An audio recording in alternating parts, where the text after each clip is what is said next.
Wrong number वाला प्यार episode 85। माहिर के बारे में जब वे लोगों को पता चला कि वह AAA ग्रुप ऑफ अडानी के पार्टनर है तो वे लोग दंग हो गए, क्योंकि उन्हें भी अच्छी तरह से पता था अडानी फैमिली का पावर और पैसा।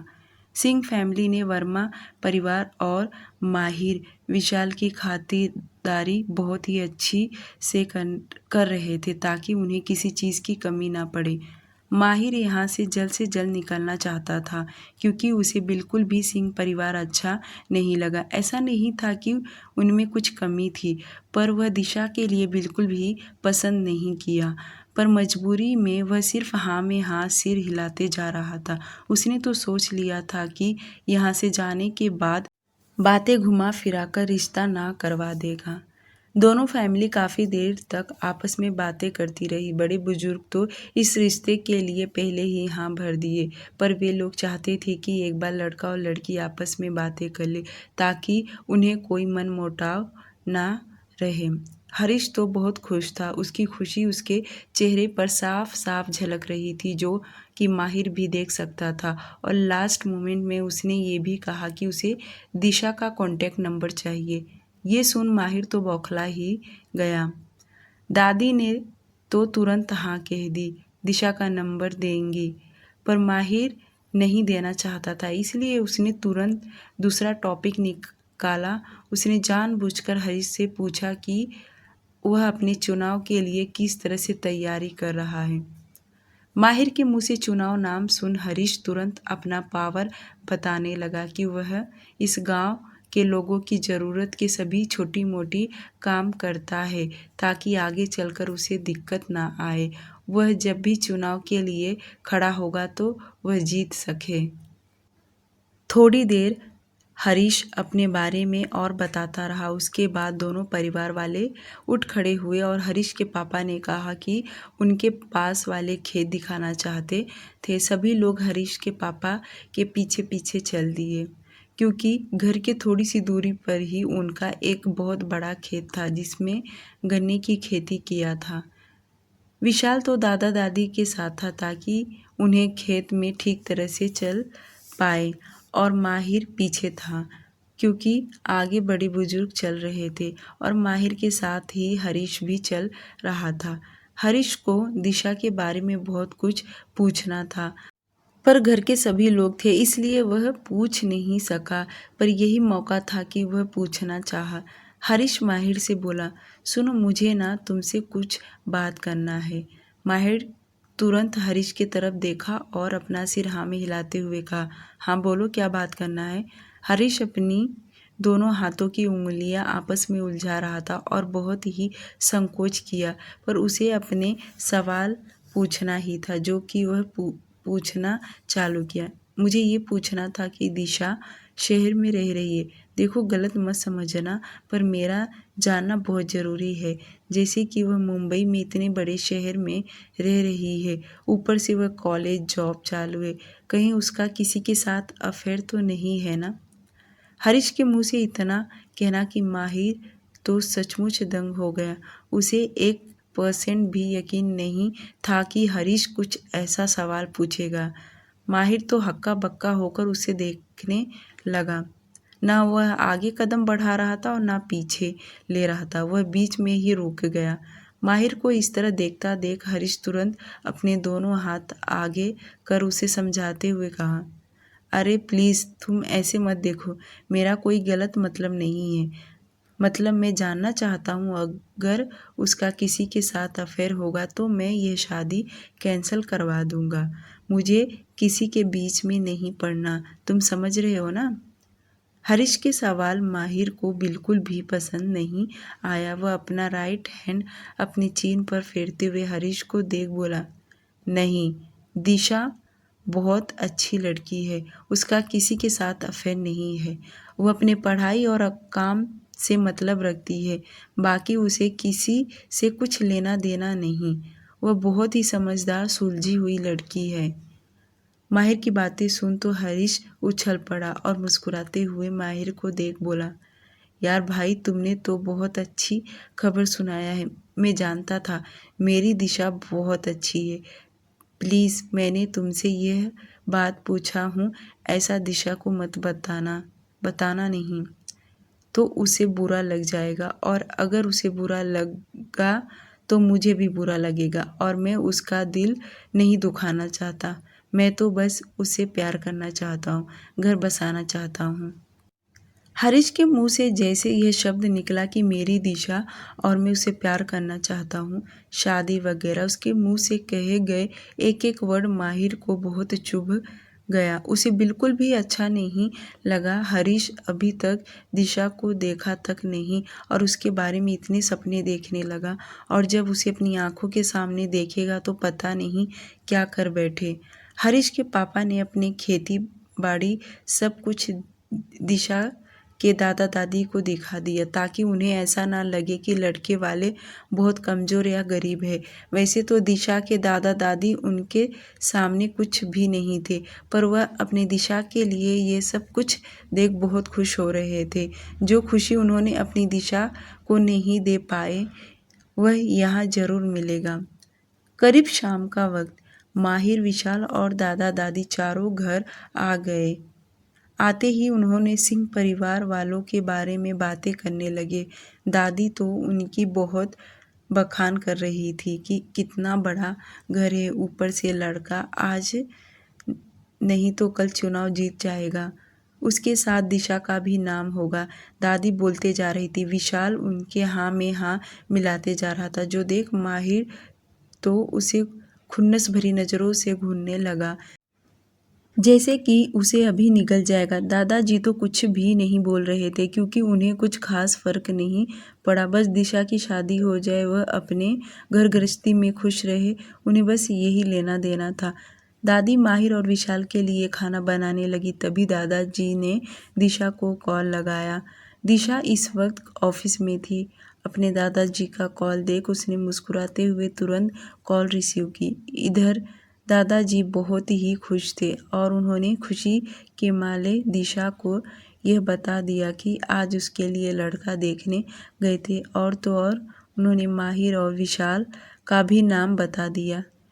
दिशा पहले तो यह शब्द सुनी कि दादाजी उसके लिए लड़का देखने गए थे, वह यही सुन शॉक्ड हो गई, और जब वह उनकी पूरी बात सुनी कि माहिर और विशाल वे दोनों भी आए थे, तो दिशा को यकीन नहीं हुआ।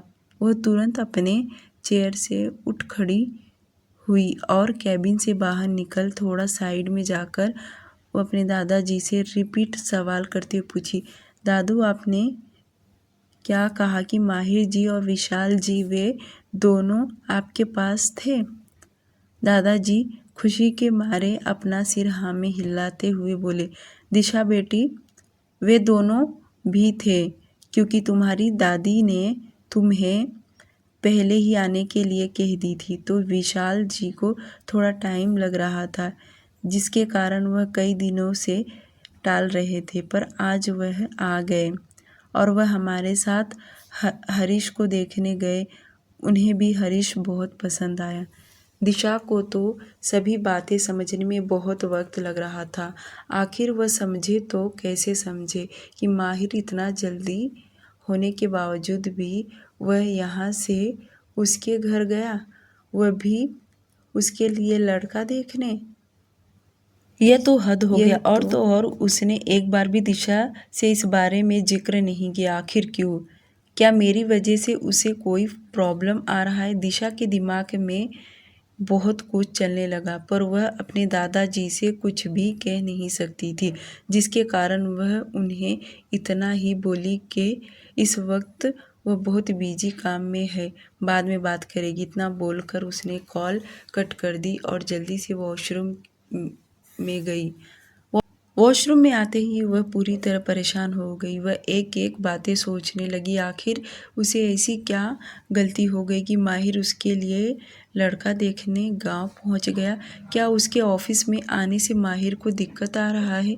क्योंकि कुछ दिन पहले ही वह उसे कॉलेज और ऑफिस बंद करने के लिए कह रहा था। दिशा इतनी परेशान थी कि अब उसे रोना आ गया और वह वॉशरूम में ही ज़ोर ज़ोर से रोने लगी। उसका दिमाग एकदम डिस्टर्ब हो चुका था। एक तो उसके फाइनल एग्ज़ाम्स नज़दीक आ रहे। ऊपर से माहिर की आए दिन कुछ न कुछ ऐसी हरकतें करता जिससे वह न चाहते हुए भी परेशान हो जाया करती। आज तो माहिर ने हद ही पार कर दिया। उसके लिए लड़का देखने गया और उसे बताया तक नहीं। यही सब बात उसके ज़हन में बैठ गया। वह तुरंत अपना मोबाइल ले सोची कि वह माहिर को कॉल लगाए, पर उसे याद आया कि वह इस वक्त उसके दादा दादी के साथ होगा, तो यह सही समय नहीं है कॉल पर बातें करने का। पर जब वह यहाँ आएगा तो इसका जवाब तो वह ज़रूर मांगेगी। दूसरी तरफ इटली रोम सिटी अथर्व का कमरा। अब शगुन की तबीयत में काफ़ी बदलाव आ चुका था। वह इन दिनों अथर्व ने शगुन को छोड़कर ऑफिस का क्या किसी काम पर भी ध्यान तक नहीं गया। उसने बहुत ही अच्छे से शगुन का केयर किया। वह उसके खाने पीने से लेकर नहाना धोना सब चीज़ों का बहुत अच्छे से ध्यान दे रहा था। अब तो शगुन अथर्व के साथ नीचे खाना खाने आई थी। यहाँ तक कि ब्रेकफास्ट में भी वे दोनों साथ में ही बैठकर खाते थे। शगुन अब पहले के जैसा सुबह शाम रोया नहीं करती थी, बल्कि नॉर्मल तरीके से रहने लगी। उसके बिहेवियर में काफ़ी कुछ बदलाव चेंज आ चुका था। इतने दिन हो गए थे अथर्व ऑफिस नहीं गए, यहाँ तक कि दिन भर में उसे 1000 कॉल आया करते थे, पर वह घर से ही काम सब निपटा लेता। पर आज उसे कुछ अर्जेंट मीटिंग के लिए अपने ऑफिस जाना उसका बहुत ज़रूरी था, पर अथर्व जाने से टाल रहा था। पर एंटोनियो ने उसे बताया कि इस मीटिंग में उसका जाना बहुत ज़रूरी है, भले चाहे तो वह जल्दी आ जाए। अथर्व ने सोचा कि वह शगुन से परमिशन लेकर ही ऑफिस जाएगा। उसने शगुन से पूछा कि क्या वह कुछ घंटे के लिए बाहर जा सकता है। ये देख तो शगुन सोच में पड़ गई। आखिर अथर्व को हुआ क्या है? वह उसे क्यों पूछ रहा है कि ऑफिस जाए कि नहीं? भला वह क्यों रोकेगी उसे? उसने तुरंत जाने के लिए आज्ञा दे दी। शगुन ने जैसे उसे जाने के लिए परमिशन दी कि अथर्व मुस्कुराया और उसके माथे पर किस कर कमरे से बाहर निकला। उसके जाते ही शगुन बेड पर जाकर लेट गई। वह फिर से अथर्व के बारे में सोचने लगी कि इतने दिनों से वह कितने अच्छे से उसका केयर कर रहा है। अगर वह काया से प्यार करता ही था तो उसे छोड़ा क्यों? क्यों उसे धोखा दिया? आज वह मुझसे इतना प्यार करता है तो क्या कल मुझे छोड़ देगा कि किसी और लड़की से इतना प्यार करने लगेगा? क्या ऐसा हो सकता है काया झूठ बोलती हो? पर क्यों झूठ बोलेगी? उसने तो फोटो भी दिखाया कि वे दोनों शादी के जोड़े में थे। पर अथर्व और काया दोनों के बारे में सोच सोच के शगुन के सिर में दर्द हो जाता था। अब वह अपना दर्द किसी को बता भी नहीं सकती। काफ़ी देर तक शगुन काया और अथर्व के बारे में सोचती रही। फिर उसे कुछ सुझाव आया, क्यों न एक बार अथर्व को काया के सामने खड़ा करके उसे माफ़ी मंगवाए। तब जाकर कहीं शगुन को सुकून मिलेगा कि उसने कुछ अच्छा काम किया, क्योंकि काया का भी तो दिल दुखता ही होगा और उसका दिल दुखेगा तो इन दोनों का कुछ नहीं हो सकता। यही सब सोचकर शगुन को यह सही लगा कि एक बार अथर्व को काया से माफ़ी मंगवाएगी। बहुत सोचने के बाद शगुन को अपना फैसला सही लगा और वह चाहती थी कि एक बार अथर्व काया से माफ़ी मांग लेता तो उसे और मुझे दोनों को अच्छा लगेगा, क्योंकि उसके साथ गलत हुआ है। यही सोचने के बाद शगुन ने अपना मोबाइल ले तुरंत काया को कॉल लगाई। काया ने भी तुरंत उसका कॉल रिसीव कर ली, क्योंकि उसने शगुन का कॉन्टैक्ट नंबर अपने मोबाइल में सेव करके रखी थी। काया बेचारी बनती हुई बोली, यार शगुन, तुम तो मुझे भूल ही गई हो। मैं बहुत बार सोची तुम्हें कॉल करूं, पर अथर्व की वजह से कॉल नहीं करती हूं। अगर उसे पता चल गया कि मैं और तुम बातें करते हैं तो पता नहीं वह तुम्हारे साथ क्या कर दे, इसलिए मुझे डर है। और हाँ, उसके सामने तुम मुझसे बात मत करना, वरना वह ज़रूर तुम्हारे साथ कुछ गलत करेगा। ये सुन तो शगुन भी डर गई, पर वह काया को हिम्मत देते हुए बोली, देखो तुम्हें डरने की कोई ज़रूरत नहीं है। इस वक्त अथर्व ऑफिस गया है। उसके जाने के बाद मैंने तुम्हें कॉल की हूँ। ये सुन काया मुस्कुराई और बेचारी लाचार बनते हुए बातें करने लगी। हाँ, तुमने अच्छा किया, वरना मैं नहीं चाहती मेरी वजह से तुम किसी कैद खाने में फंसो। पता नहीं वह तुम्हारे साथ क्या करे, क्योंकि एक ही सज़ा वह हर किसी को तो नहीं दे सकता ना। हो सकता है उसने तुम्हारे लिए कुछ नया सोच के रखा हो। काया शगुन को डरा रही थी और शगुन उसकी बात यह सुन सचमुच डर रही थी। उसे अपने पुराने दिन याद आने लगे, किस तरह अथर्व ने उसे कमरे में बंद किया था और तो और उसकी कमजोरी का फ़ायदा भी उठाया। उसे कमरे में उसने सांप लाकर रख दिया था। शगुन ने उसे जो बात बताने के लिए कॉल लगाई थी वह बात बोली। सुनो काया, पता नहीं वह मेरे साथ अच्छा करेगा या बुरा। अभी तो वही फ़िलहाल मेरे साथ बहुत अच्छे से पेश आ रहा है, पर मैं चाहती हूँ कि एक बार अथर्व को तुम्हारे सामने खड़ा कर दूँ और उसे कहूँ कि वह तुमसे माफ़ी मांगे, ताकि मैं उसके साथ रह सकूँ। मैं रोज़ उसके साथ घुट घुट के रह रही हूँ और इस घुटन भरी ज़िंदगी में उसके साथ नहीं बिता सकती। शगुन का इतना कहना कि वह अथर्व को उसके सामने खड़ा करेगी माफ़ी मांगने के लिए। उसे यकीन नहीं हो रहा कि उसका काम शगुन आसान कर देगी। ये तो उसने पहले सोच के रखी थी कि एक दिन वह शगुन को ये बात कहेगी, पर उसे हिम्मत नहीं हो पा रहा था। पर आज तो सामने से शगुन के मुंह से सुन अंदर ही अंदर लड्डू फूटने लगा। भला वह अपने हाथ से मोहरा कैसे जाने दे सकती है। दूसरी तरफ शाम का वक्त माहिर और विशाल दोनों मुंबई आने के लिए तैयार हो रहे थे। दादी माहिर से थोड़ी देर बातें की। उन्होंने दिशा के लिए एक दो गहने जो बनवाए थे वह सब माहिर को दिखाने लगी। उसमें से उसकी माँ का एक छोटा सा नेकलेस था। ये गोल्ड की ज्वेलरी दादी माहिर को दिखा रही थी, क्योंकि वह माहिर के ऊपर बहुत भरोसा करने लगी थी। उन्होंने ये भी कहा कि जब दिशा यहाँ आएगी तो वह उसके लिए कपड़े सब खरीदारी करने का अभी से इंतज़ाम कर देंगी और माहिर को फिर से आना पड़ेगा जब शादी का डेट निकलवाना पड़ेगा तब। दादी को इतना खुश देख आखिर माहिर कैसे उन्हें परेशान कर सकता है। वह तो कहना चाहता था कि यह रिश्ता कैंसिल कर दे, पर वह चाहकर भी बोल नहीं पाया।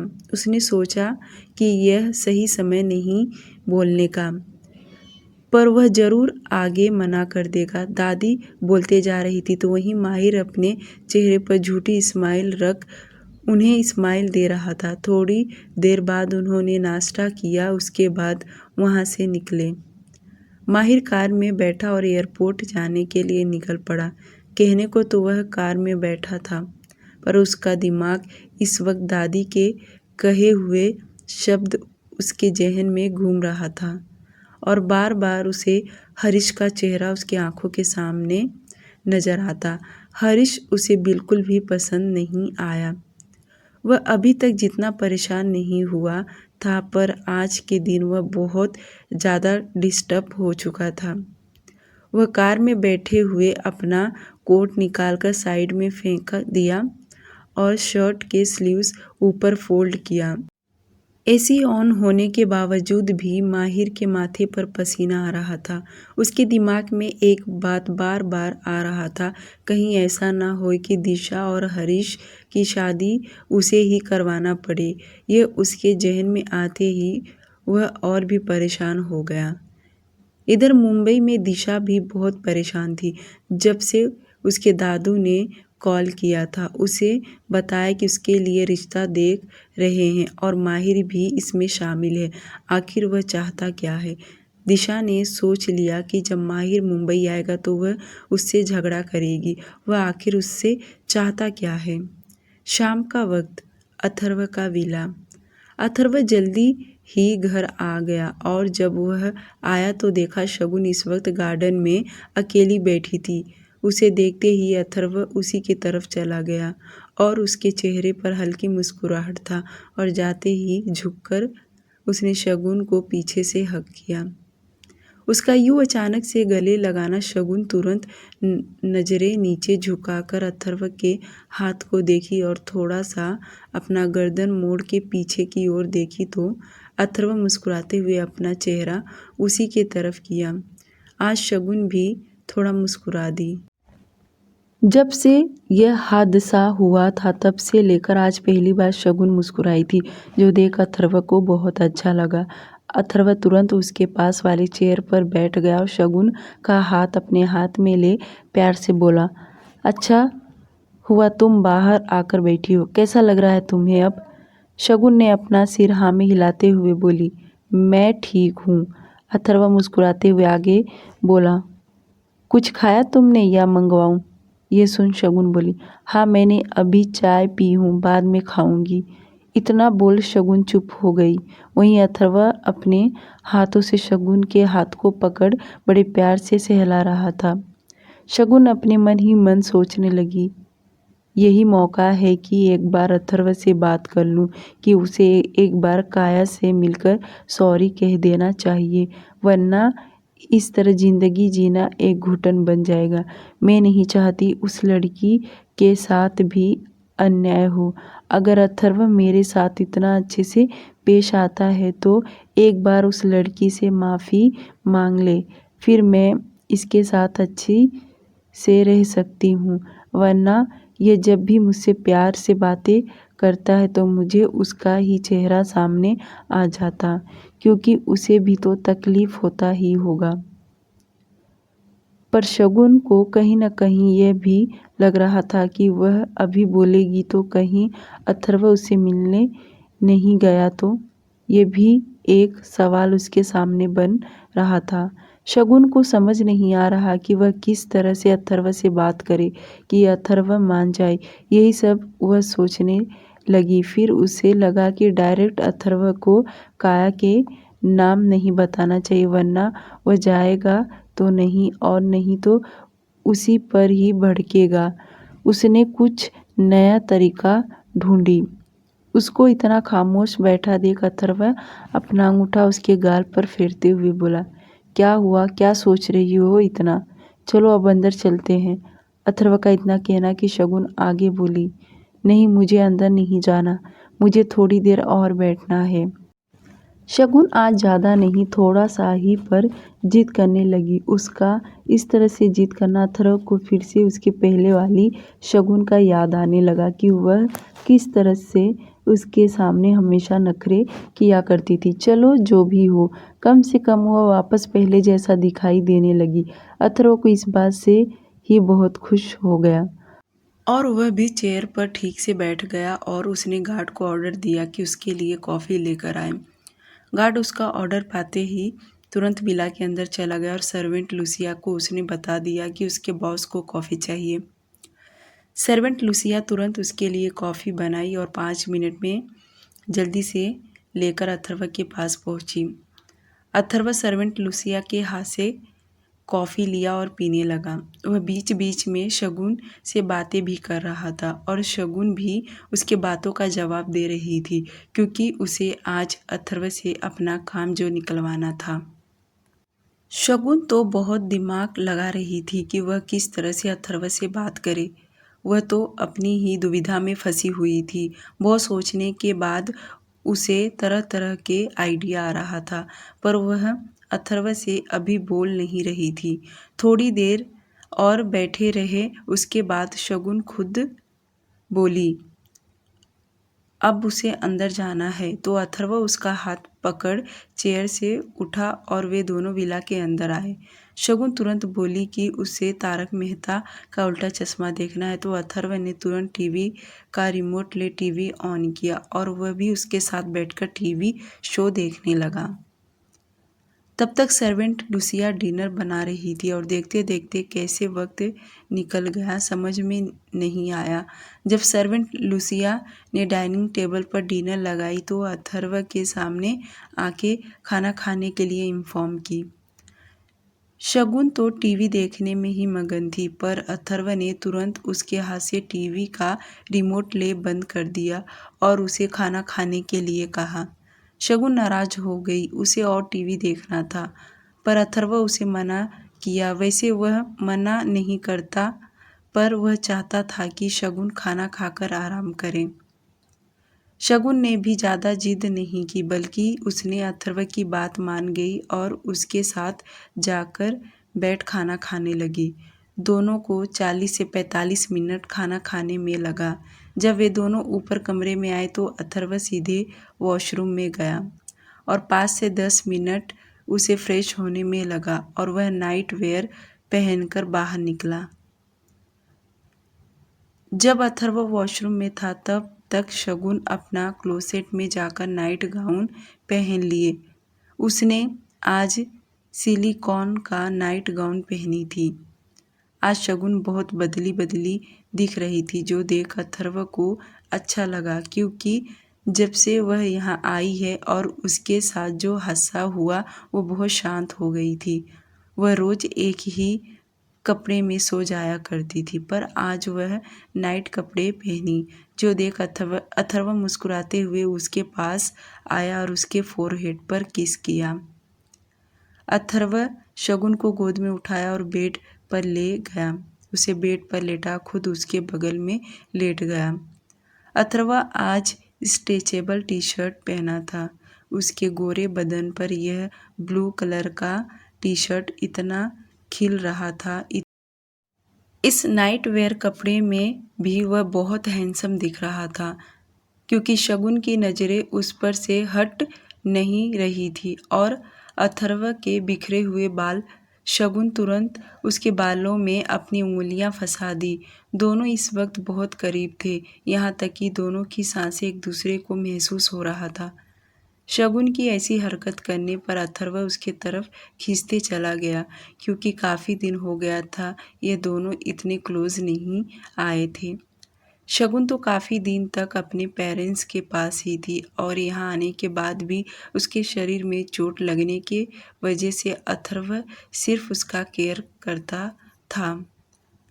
आज शगुन का मूड देख और उसके इतना क्लोज होने के वजह से अथर्व उसके तरफ पिघल रहा था। वह उसे प्यार करना चाहता था, पर शगुन के हेल्थ को लेकर भी थोड़ा उसे डर लग रहा था कि कहीं उसे हर्ट ना कर दे। वह जो कुछ कर रही थी शगुन ही कर रही थी, क्योंकि शगुन का एक हाथ अथर्व के बालों में था तो वहीं अथर्व का एक हाथ शगुन के कमर पर। अथर्व उसके साथ कुछ कर नहीं रहा था। वहीं शगुन अपना सिर अथर्व के शोल्डर पर रखी और बड़े प्यार से बोली, अथर्व। हाँ बोलो, अथर्व ने तुरंत रिप्लाई दिया और वह भी अब शगुन के तरफ झुककर देखने लगा कि वह क्या कहना चाह रही है। शगुन बोली, एक बात कहूँ? हाँ हाँ कहो, तुम क्या कहना चाहती हो? शगुन अपना एक हाथ उसके चेस्ट पर रख अपना सिर उसके कंधे पर टिका दी और बोली, अथर्व, घर में रह रह कर घुटन हो रहा है, तो हम कहीं बाहर चले? शगुन का इतना कहना कि अथर्व उसका चेहरा थोड़ा खुद से दूर किया और उसे देखने लगा। वैसे तो अथर्व ने ठान लिया था कि अब वह शगुन को कभी भी विला से बाहर नहीं जाने देगा। उसे इतना तो समझ गया कि अब उसके दुश्मन शगुन को ही टारगेट करेंगे, जिसके कारण अथर्व कोई रिस्क नहीं लेना चाहता। इसलिए वह अब शगुन को बिल्कुल भी बाहर नहीं जाने दे सकता। पर शगुन इस तकलीफ में उससे कुछ मांग रही थी, तो भला अथर्व इनकार कैसे कर सकता। वह प्यार से उसके गाल पर अपनी उंगली फेरते हुए कहा, कोई बात नहीं, तुम बाहर जाना चाहती हो ना, तो मैं ज़रूर तुम्हें जाने दूंगा। शगुन बोली, आप भी मेरे साथ चलो, मुझे गार्ड लोगों के साथ नहीं जाना। शगुन का इतना कहना कि अथर्व मुस्कुराया और बोला, तुम्हें लगता है मैं तुम्हें अकेले जाने दूंगा? बिल्कुल भी नहीं। अब तुम जहाँ जाओगी मैं तुम्हारे साथ चलूँगा, क्योंकि मैं अब कोई भी रिस्क नहीं ले सकता और जो कुछ हुआ है उसके लिए मैं फिर से तुमसे सॉरी कह रहा हूँ। शायद मेरी लापरवाही की वजह से आज ये सब हुआ है। अथर्व जिस तरह से बोल रहा था शगुन को यही लग रहा था कि जैसे अथर्व से अच्छा इस दुनिया में कोई नहीं होगा, क्योंकि उसकी आंखों में सच्चाई साफ दिखाई दे रहा, पर उसके दिमाग में जो बात फिट हुआ था वह उससे मुकर भी तो नहीं सकती थी। और उसके दिमाग में यही चलने लगा कि अथर्व कितना जल्दी अपना रंग बदल लेता है। आज मेरे साथ इस तरह बातें कर रहा, कल किसी और के साथ बातें करेगा। पर उसका दिल मानने को तैयार नहीं। उसका दिल एक गवाही दे रहा था, अथर्व कभी तुझे धोखा नहीं देगा। शगुन आगे बोली, सिर्फ हम दोनों ही बाहर जाएंगे और कोई नहीं। मुझे लगता है तुम्हारे गार्ड के वजह से सभी लोगों को पता चल जाता है कि यहाँ तुम आए हो। अगर हम दोनों रहेंगे तो किसी को कुछ पता नहीं चलेगा। शगुन बड़े मासूम की तरह बातें कर रही थी। अथर्व मुस्कुराने लगा और बोला, हाँ तुम सही कह रही हो। गार्ड के होने से लोगों को पता चल जाता है, पर गार्ड नहीं रहेंगे तो कोई प्रॉब्लम आ गया तो गार्ड का रहना बहुत ज़रूरी है। शगुन तुरंत मुंह बना ली और बोली, क्या है ये सब? जब देखो तब गार्ड। क्या हम दोनों की लाइफ में कोई प्राइवेसी नहीं है? क्या हम दोनों कहीं अकेले नहीं जा सकते? बिल्कुल जा सकते हैं, अथर्व तुरंत बोला। शगुन मुस्कुराते हुए बोली, ये हुई ना बात, तो कब चले हम दोनों घूमने? अथर्व जैसे कहा कि वह खुद अपने साथ उसे बाहर लेकर जाएगा तो शगुन बहुत खुश हो गई और इस खुशी के चक्कर में वह ये भूल गई कि वह अथर्व से नाराज़ थी। वह तुरंत उसके होठ पे अपने होठ रख किस करने लगी।